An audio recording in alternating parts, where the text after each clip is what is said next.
रुकिए, एक पल के लिए रुकिए। अभी जो मैं आपको बताने वाला हूं ये किसी धर्म ग्रंथ की सामान्य बात नहीं है। ये वो सत्य है जो हजारों साल से छुपा था गरुड़ पुराण के उन पन्नों में जिन्हें बहुत कम लोगों ने समझा। संगीत, क्या आप जानते हैं जब किसी घर में बेटी जन्म लेती है तो वो घटना नहीं होती, वो चयन होता है, भगवान का चयन। लेकिन सवाल ये है, भगवान किसे चुनते हैं? किस पिता को? संगीत, किस माँ को? किस आंगन को? और सबसे बड़ा सवाल, क्या आपका घर उस चयन के योग्य है?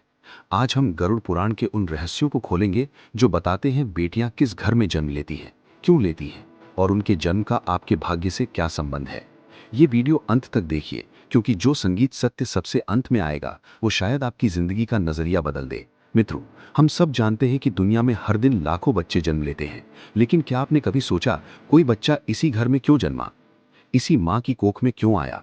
इसी पिता का बच्चा क्यों बना?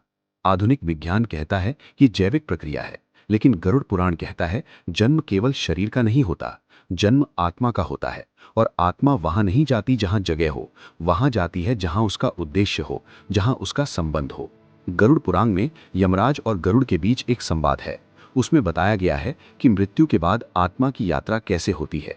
उसके कर्मों का हिसाब होता है और फिर ये तय होता है अगला जन्म कहाँ होगा। ये कोई लॉटरी नहीं है, ये कर्म का गणित है। संगीत, तो जब किसी घर में बेटी जन्म लेती है वो भी इसी गणित का परिणाम है। वो आत्मा जो बेटी बनकर आई उसने खुद उस घर को चुना, या यूं कहें उस घर के कर्मों ने उस आत्मा को आकर्षित किया। जैसे चुंबक लोहे को खींचता है, वैसे ही पवित्र घर की ऊर्जा पवित्र आत्मा को खींचती है। और यही कारण है कि कुछ घरों में संगीत, बेटी आते ही माहौल बदल जाता है, रुका हुआ भाग्य चल पड़ता है, पिता का कठोर दिल पिघल जाता है।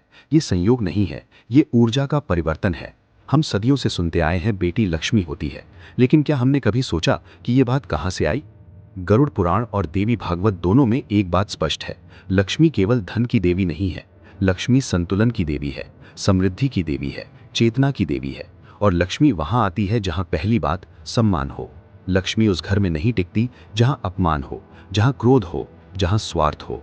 दूसरी बात, शुद्धता हो, मन की, विचार की, आचरण की। तीसरी बात, कृतज्ञता हो, जो मिला है उसके लिए धन्यवाद का भाव। तो जब बेटी को लक्ष्मी कहा जाता है तो इसका अर्थ है वो उस घर में आती है जहां ये तीनों गुणों की संभावना हो, या जहां इन गुणों की संभावना हो।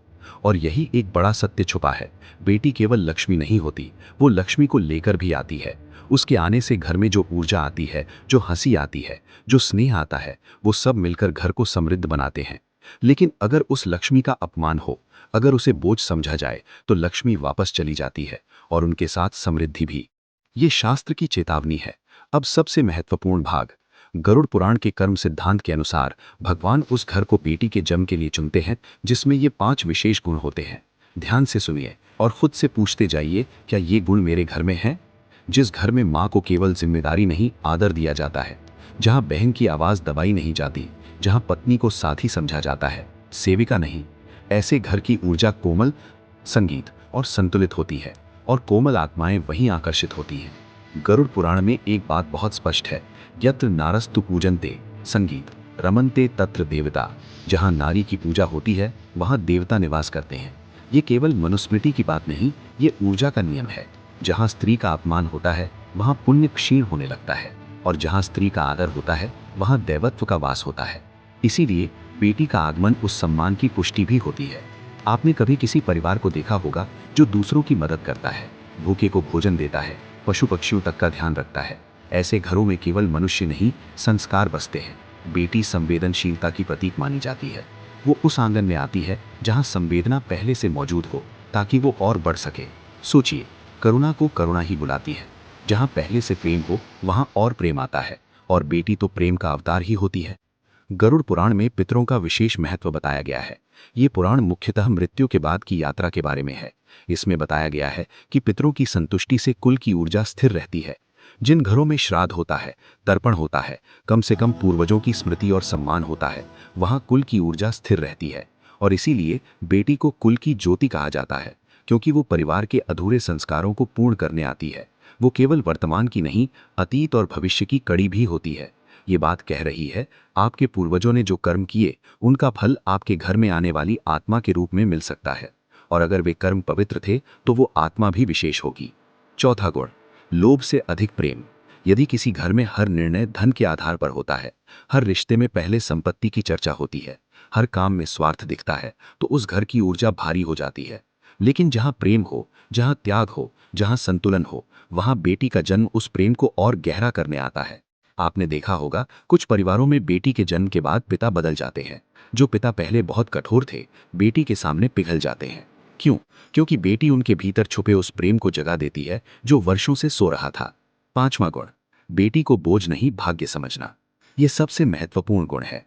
गरुड़ पुराण और आत्मा के जन्म के रहस्यों में यह बताया गया है कि आत्मा गर्भ में आने से पहले ही माता पिता के विचारों को महसूस करती है। यदि मन में डर हो, निराशा हो या अस्वीकार की भावना हो, तो वो आत्मा ठहरती नहीं। लेकिन जहां स्वागत की भावना हो, जहां खुशी हो, जहां जो भी आए हम उसे प्यार देंगे का भाव हो, वहां वो आत्मा आती है और रुकती है।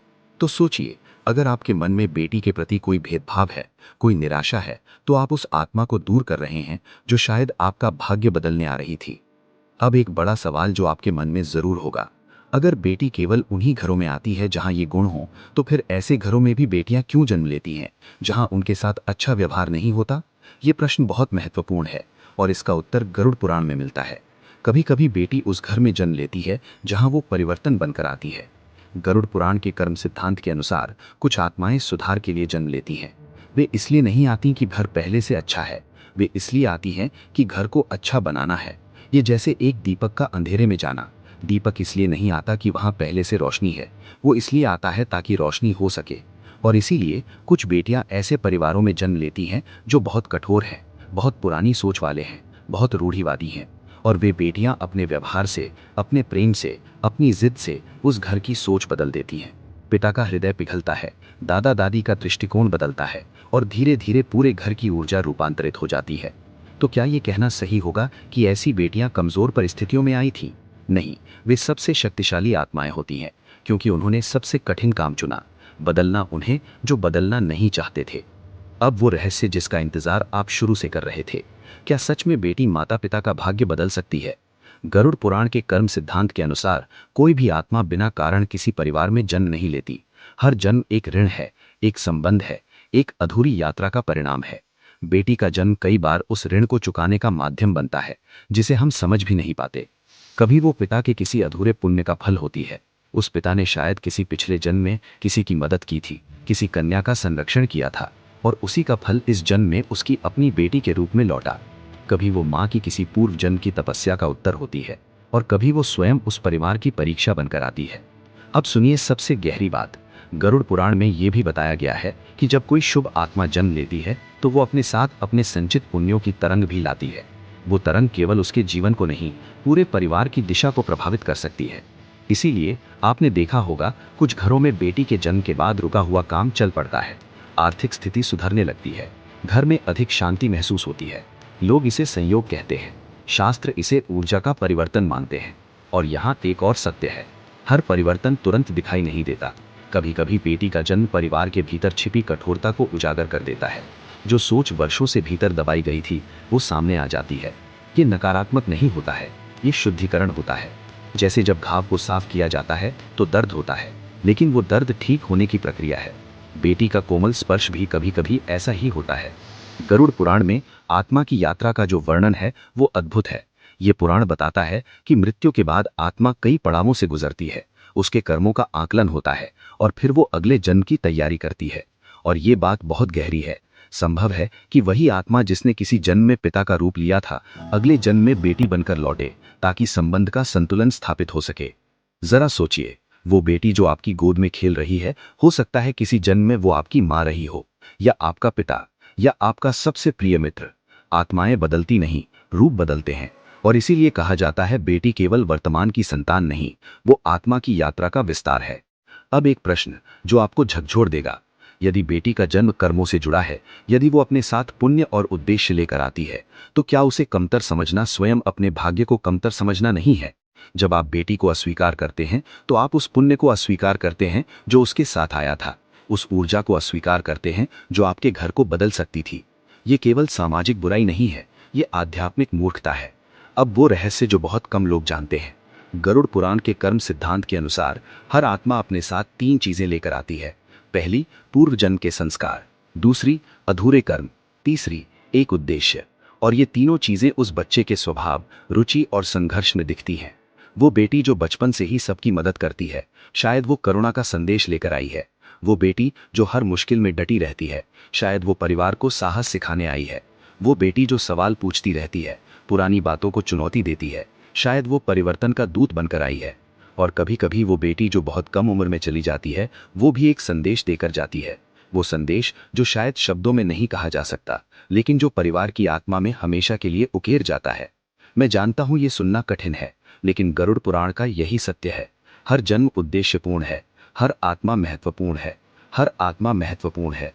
अब हम उस अंतिम और सबसे गहरे प्रश्न पर आते हैं। क्या बेटी का जन्म केवल कृपा है, या वो एक आध्यात्मिक जिम्मेदारी भी है? गरुड़ पुराण का उत्तर स्पष्ट है, दोनों। जब कोई शुभ आत्मा किसी घर में जन्म लेती है, तो वो केवल